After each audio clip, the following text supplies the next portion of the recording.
گا تو اصل بات رہ جائے گی، ورنہ انشاءاللہ کسی وقت بتلاؤں گا. ہمارا تو یہ چیلنج ہے، دعویٰ ہے ہمارا کہ حضور کی ہر دعا بھی ایک معجزہ ہی تھا.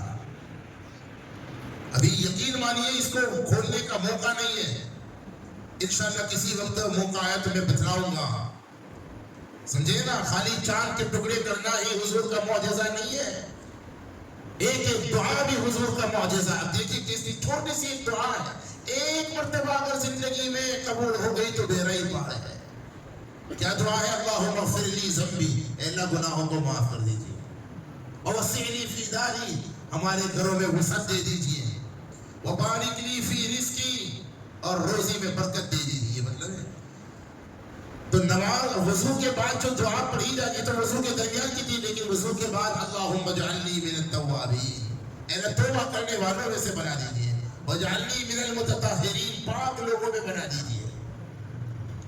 اور اشہد ان لا الہ الا اللہ واشہد ان محمد عبدہ ورسولہ، یہ دعا جو بھی پڑھے گا اللہ تبارک و تعالی قیامت میں جنت کے 8 دروازے اس کے لیے کھول دیں گے. کہاں جائے گا؟ جس دروازے سے چاہے داخل ہو جا.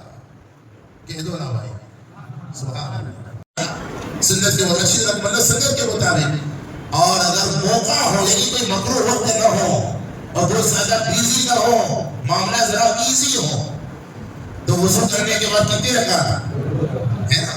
خالی 2 رکعت. اب وہ 2 رکعت تحیۃ الوضو کی بھی ہو سکتی ہے، تحیۃ المسجد کی بھی ہو سکتی ہے. میں نے الگ الگ بتلایا تھا. آقا فرماتے ہیں جو بندہ وضو کرنے کے بعد 2 رکعت اچھی طرح سے نماز پڑھ لیتا ہے وجبت لہ الجنہ، اس کے لیے جنت واجب ہو جاتی ہے. آج میں 4 اعمال، بظاہر چھوٹی ہے وہ اعمال بھی، لیکن فضیلت کتنی ہے. نمبر 1، بازار میں جو شخص جا کر کے چوتھا کلمہ پڑھ لے. کیا پڑھ لے؟ چوتھا کلمہ آتا ہے نہیں آتا؟ میرے عزیزوں، میرے بھائیوں، میرے بزرگوں، اگر کسی کو چوتھا کلمہ نہ آتا ہو، ایسا ہو سکتا ہے. دیکھو مدرسے جو ہمارے ہیں نا، مکاتب چھوٹے چھوٹے جو مکتب ہے، جو مسجدوں میں مکتب جو چلتے ہیں نا چھوٹے مدرسے، ان مکاتب کی اہمیت یوں بھی ہے کہ جو لوگ مکاتب میں اپنے بچوں کو بھیجتے ہیں، ان مکاتب میں قرآن بھی سکھایا جاتا ہے، دعائیں بھی سکھائی جاتی ہیں، کلمے بھی سکھائے جاتے ہیں، ضروری عقائد سکھائے جاتے ہیں. اور جو لوگ عام طور پر مکاتب میں بچپن میں کسی وجہ سے نہیں جا پائے، ان کا حال، ہمارے تجربہ یہ ہے، ان کا حال یہ ہے کہ کلموں کے بھی ٹھکانے، نہ پہلا کلمہ، نہ دوسرا، نہ تیسرا، نہ چوتھا. شاید اللہ کرے میرا خیال غلط ہو، آمین تو کہو یار. ابھی آپ نے ڈر کے آمین کا کہہ رہی تو کہہ رہے میرا خیال غلط ہو، اس پر اپنے کو آمین کروا دے. ہاں اللہ کرے میرا خیال غلط ہو، زور سے اللہ کرے میرا خیال غلط ہو. میرا خیال یہ ہے کہ بہت سے لوگ ایسے ہیں جن کو چوتھا کلمہ بولو، اس لیے کہ اللہ کرے میرا خیال. تو بھائی اگر کسی کو نہیں آتا تو سیکھ لو گے انشاءاللہ. کون سیکھ لے گا؟ کوئی بات نہیں، ہاتھ میں بھی سیکھوں گا انشاءاللہ. چلیے بس چوتھا کلمہ. چوتھے کلمے کی مختلف روایتیں منقول ہیں، الگ الگ ذرا سا الفاظ کے فرق کے ساتھ. بعض روایت میں الفاظ ذرا سا الگ ہیں، بعض روایتوں میں الگ ہیں. جو چوتھا کلمہ کسی کو پڑھتا آتا وہ بازار میں 1 مرتبہ خالی پڑھ گئے. مشکات میں یہ روایت ترمذی کے حوالے سے ہے، اگرچہ یہ روایت محققین فرماتے ذرا ضعیف ہے، لیکن فضائل اعمال میں اس قسم کی روایتیں چلتی ہیں. میں نے یہ پہلے وضاحت کر دی، فضیلت بعد میں بتلاتا ہوں. عمل کیا کرنا ہے بھائی؟ عمل کرنے والے بولے، جس کو نہیں کرنا وہ مت بولو. عمل کیا کرنا ہے؟ بازار میں جا کر، یہ لوگ بولے بازار میں جا کر. ترمذی کی جو حدیث شریف ہے اس کے اندر اس چوتھے کلمے کے الفاظ وہ ہیں جو میں آپ سے پڑھوانا چاہتا ہوں. پڑھیے، لا الہ الا اللہ وحدہ لا شریک لہ لہ الملک ولہ الحمد یحیی ویمیت وہو حی لا یموت بیدہ الخیر وہو علی کل شیء قدیر. یہ الفاظ لکھے ہیں اس حدیث شریف میں، ترمذی میں،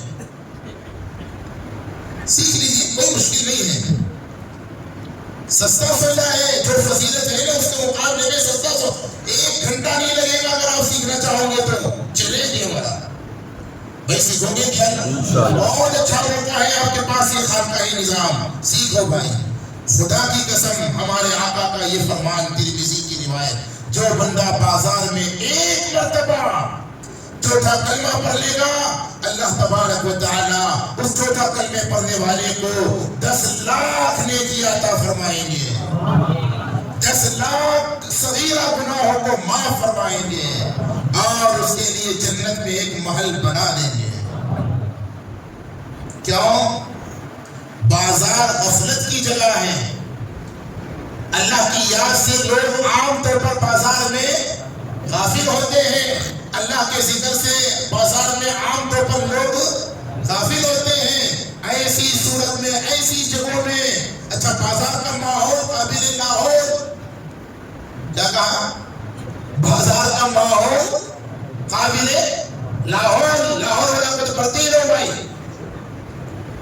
اور اس کی وجہ بھی ہم ہی ہے، ہم اپنے آفسوں میں بیٹھے ہوئے، ہم اپنی دکانوں میں بیٹھے ہوئے، ہم اپنی واڑیوں میں بیٹھے ہوئے، اور شاپنگ کے لیے کس کو بھیج رہے ہیں؟ ارے بولو نا یار، اپنے گھر کی عورتوں کو، اگر شاپنگ کے لیے جائے گی نا بن سور کر کے جائے گی، اور پھر بڑے سوال سے کہ میرے گھر کی تو میری وائف تو بہت سمجھدار ہے، بہت ہوشیار ہے، ساری شاپنگ وہی کر کے تھے۔ بازاروں میں عورتوں کو ہم نے نکالا ہے تو ماحول کیسا ہو گیا؟ قابل لاہور۔ ایک بات بتلاؤ، عمل کرو گے انشاءاللہ؟ کام کی بات ہے، یقیناً کام کی بات ہے۔ مولانا تھانوی رحمت اللہ علیہ فرماتے تھے بازار ضرورتیں پورا کرنے کی جگہ ہے، ضرورتیں پیدا کرنے کی جگہ نہیں ہے، اس لیے بازار میں جانے سے پہلے ایک لسٹ بناؤ۔ کیا بناؤ؟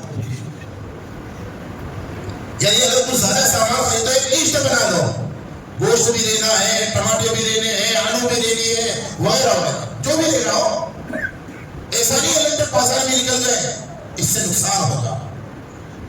دل للچائے گا کہ یہ بھی لے لے، وہ بھی لے لے، یہ بھی لے لے۔ بازار میں ضرورت پوری کرنے کے لیے جانا چاہیے، ضرورت پیدا کرنے کے لیے نہیں۔ اور خاص طور پر بیوی کو لے کر جاؤ نا، پہلے سے کیا بنا لو، اس کے آگے پیچھے دیکھنے کا ہی نہیں۔ سمجھ میں آتا ہے بات؟ بہرحال بازار غفلت کی جگہ ہے۔ جو شخص حدیث میں آتا ہے چوتھا کلمہ بازار میں پڑھ لے، آپ ارادہ کر لیجئے میرے بھائیو، یہ میں آپ کو بہت آسان بتا رہا ہوں، آپ کی دکانیں ہیں تو، آپ کی آفسیں ہیں تو، آپ ارادہ کر لیں کہ جیسے ہی میں اپنی دکان پہ جاؤں گا، اپنے آفس پہ جاؤں گا، دکان کھولتے ہی، آفس کے بیٹھتے ہی کم سے کم 1 مرتبہ، کتنی مرتبہ؟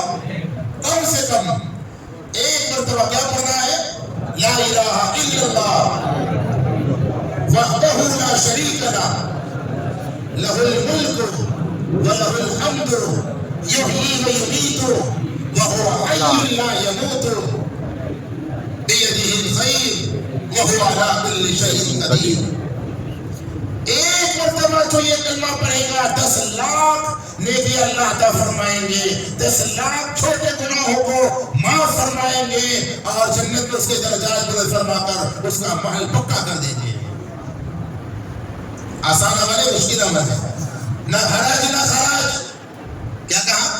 ابھی بولو بھائی، نہ حرج نہ خراج۔ یہ عمل کرنے میں کوئی حرج ہے؟ کوئی ڈسٹرب ہوگا؟ کوئی قانون آیا ہوا ایسا کہ نہیں یہ نہیں پڑھ سکتے تم؟ کوئی سرکاری قانون ہے اس کے نہیں پڑھنے کا؟ حرج بھی نہیں اور خرج بھی نہیں، مفت کا عمل ہے، 1 منٹ کا عمل ہے، اور فضیلت اتنی ہے۔ میں نے حوالہ پہلے دیا، ترمذی شریف کی روایت ہے۔ یہ کرنا چاہیے نہیں کرنا چاہیے؟ کون کرے گا؟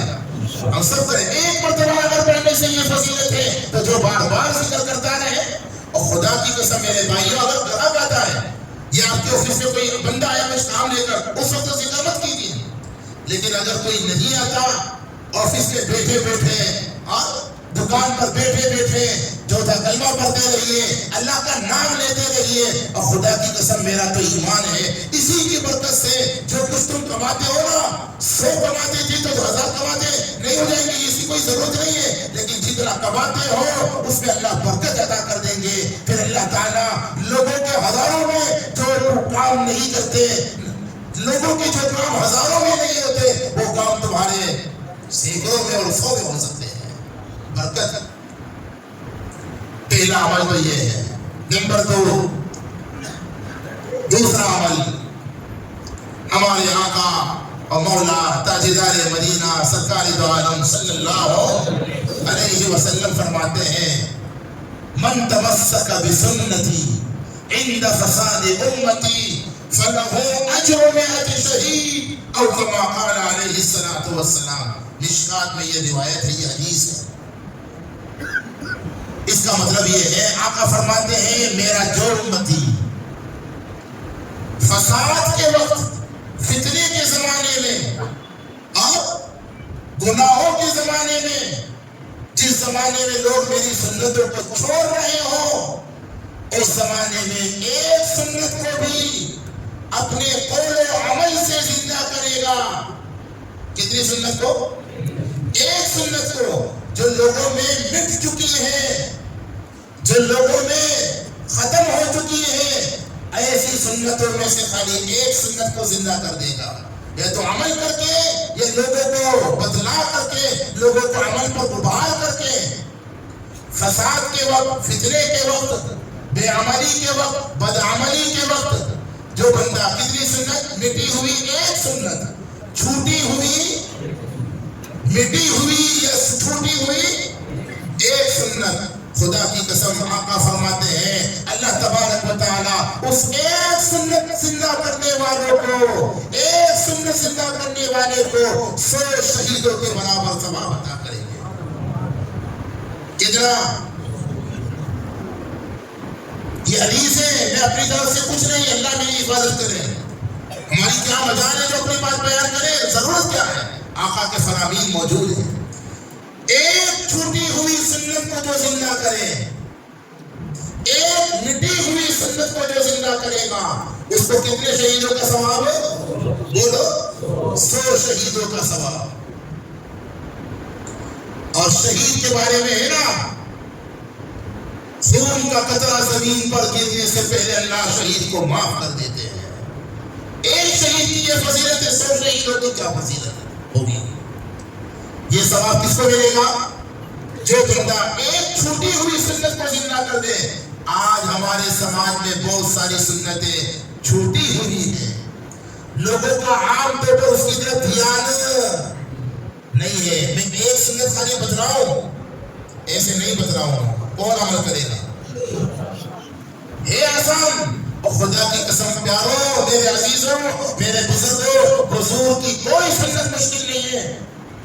ہر سنت پر عمل کرنا ہر ایک کے لیے، کیا امیر اور کیا غریب، کیا جوان اور کیا بوڑھا، کیا مرد اور کیا، ہر ایک کے لیے حضور کی سنتوں پر عمل کرنا خدا کی قسم آسان ہے، لیکن تو ہی نہ چاہے تو بہانے ہزار ہے۔ ایک سنت بتلاؤں، مسواک کی سنت آج چھوٹی ہوئی ہے کہ نہیں؟ ہاں جی، اگر جیب چیک کیے جائیں شاید کسی کے جیب سے مسواک نکلے گا، ماشاءاللہ۔ مسواک سنت تھا، اس کی جگہ ٹیوب برش آ گیا ہے نا۔ ہمارے گھر یہ سنت مل گئی کہ نہیں مل گئی؟ یہ سنت چھوٹ گئی کہ نہیں چھوٹ گئی؟ ہمارے گھروں کے باتھ روم کے اندر ہر ایک کا برش الگ الگ۔ صحیح کہہ رہا ہوں غلط کہہ رہا ہوں؟ اگر میری کہتا کہ اب تو برش مت کیجیے، یہ کوئی حرام اور ناجائز تو نہیں ہے، ضرور کیجیے، لیکن مسواک کا بھی تو اہتمام کیجیے بھائی۔ کرو گے انشاءاللہ؟ دیکھو یہ چھوٹی ہوئی سنت ہے، اس کو ہمیں زندہ کرنا ہے اپنے عمل سے۔ اپنے گھروں میں زندہ کرو، اپنی بیوی سے مسواک کے 5 ممبر ہے، 5 مسواک لے کر کے جاؤ، اور لوگوں کو مسواک کرتے نہیں رہتے۔ دیکھو میں یہاں بتاتے ہوئے آگے چلتا ہوں، جب بھی مسواک آپ کرو نا، جب بھی وضو کرو تو ہر مرتبہ نئے ریشے استعمال کرنے چاہیے۔ ابھی آپ نے مسواک کیا تو وہ جو ریشے اس کو کاٹ کر کے، ڈاٹ سے کاٹ کر کے پھینک دیجیے۔ بعض لوگ ایک مسواک ایک مہینہ، میرا کوئی مسواک ہفتے سے زیادہ چلتا ہی نہیں. یہ بھی ہمارا عزیز لایا ہوا ہے، آدھے سے قریب ہو گیا مسواک، 2 دن ہوئے بھی. بعضوں کے مسواک میں نے دیکھے ہیں ماشاءاللہ بڑی ویرائٹی والا مسواک ہے. پان خوروں کے مسواک، وہ پان سے وہ آگے کا حصہ لال لال ہو چکا ہوا ہے. کیوں؟ مہینوں سے چلا رہا ہے وہی مسواک برش کی طرح. بھائیو مسواک کیجیے. فضائل کتنے ہیں اس میں جانے کا ابھی 12 پتہ بج چکے ہیں، ٹائم تو ختم ہو چکا.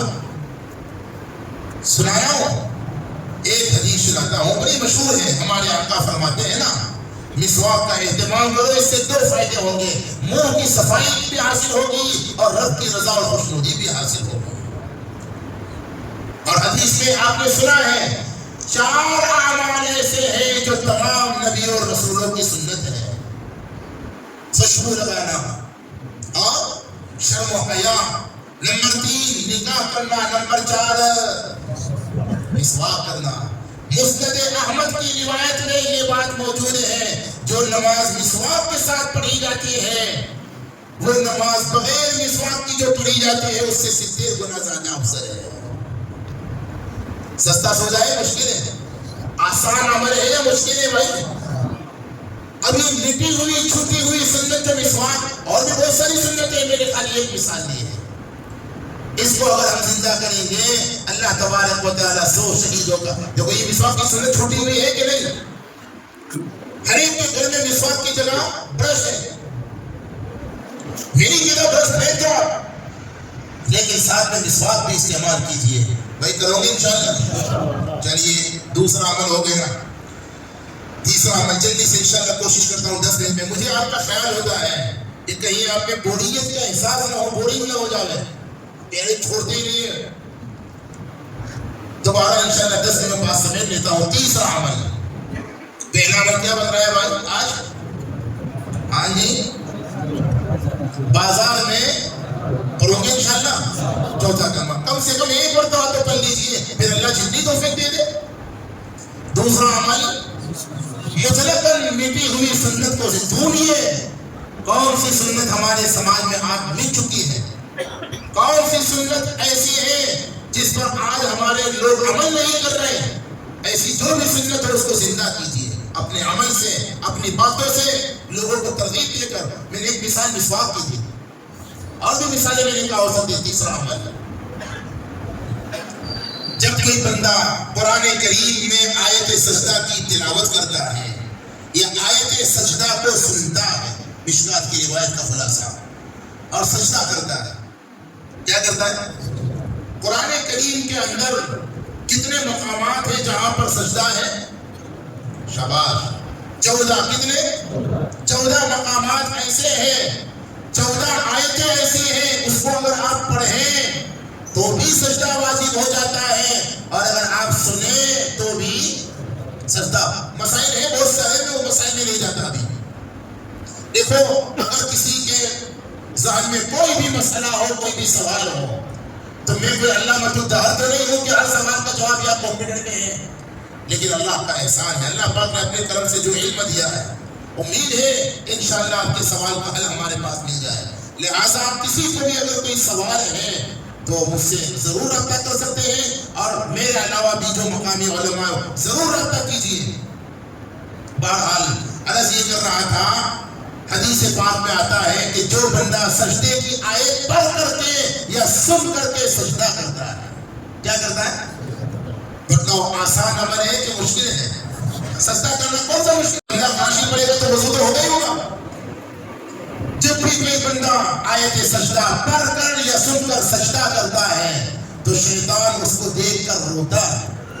کیا کرتا ہے؟ شیطان اس کو دیکھ کر، اس سجدہ کرنے والے کو دیکھ کر روتا ہے، اور افسوس کرتے ہوئے کہتا ہے ابن آدم کو بھی اللہ نے سجدے کا حکم دیا تھا، اور مجھے بھی اللہ نے سجدے کا حکم دیا تھا، میں نے سجدے کا انکار کیا اور مجھ پر جہنم واجب ہو گئی. اور یہ اولاد آدم نے اللہ کے حکم کا انکار نہیں کیا بلکہ اللہ کے حکم پر اس نے سجدہ کیا.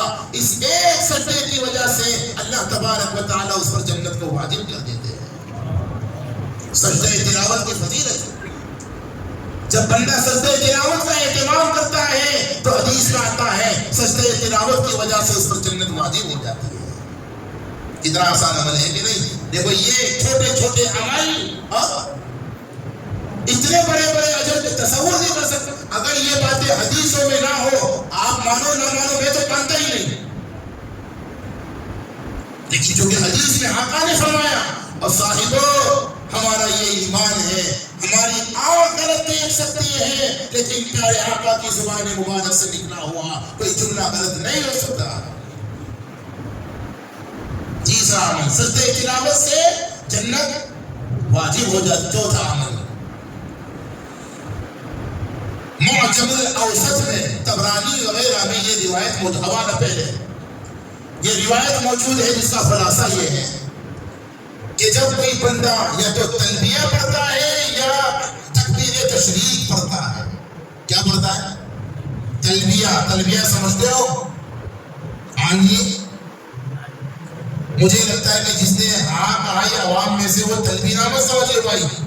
مجھے دودھ کے ساتھ پیتے ہیں تلبیہ. میں تلبیہ نہیں کر رہا ہوں، کھانے پینے کی بات نہیں کر رہا، عمل کی بات کر رہا ہوں. تلبیہ سمجھے نا؟ جب بھی اللہ کا پیارا، اللہ کا خاص مہمان حج اور عمرے کا ارادہ کرتا ہے اور حج اور عمرے کی نیت کرتے ہی لبیک اللہم لبیک لبیک اللہم لبیک لبیک لا شریک لک لبیک ان الحمد والنعمت لک والملک لا شریک لک لبیک اللہم لبیک لبیک لا شریک لک لبیک ان الحمد والنعمت لک والملک لا شریک لک لبیک اللہم لبیک لبیک لا شریک لک لبیک ان الحمد والنعمت لک والملک لا شریک لک. یا اللہ، آج ہم نے آپ کے اس گھر میں مدینہ مسجد میں بیٹھ کر لبیک پڑھی ہے. اے اللہ، شب قدر بھی ہو سکتی ہے آج. اے اللہ، تیرا گھر ہے جس گھر میں ہم نے اے اللہ تیری رضا کے لیے لبیک پڑھی ہے. اے اللہ، بہت جلدی وہ موقع ہم سب کے لیے لا دیجیے کہ ہم حرمین شریفین میں تیرے سب سے بڑے گھر بیت اللہ میں جا کر کے یہ لبیک پڑھیں. یہ ہے تلبیہ. حدیث میں آتا ہے جو بندہ ایک مرتبہ لبیک پڑھتا ہے اللہ کا فرشتہ اسے کہتا ہے اے لبیک پڑھنے والے، تجھے جنت کی خوشخبری ہو. تیرے اس لبیک پڑھنے کی وجہ سے اللہ نے تیرے لیے جنت کا فیصلہ کر دیا. دیکھا آپ نے؟ میں اکثر جب ٹریننگ دیتا ہوں اپنے حجاج اور لبیک پڑھیے اور سمجھ کر کے پڑھیے. لبیک کا مطلب یہ ہوتا ہے کہ بندہ کہہ رہا ہے اے اللہ میں حاضر ہوں، اے اللہ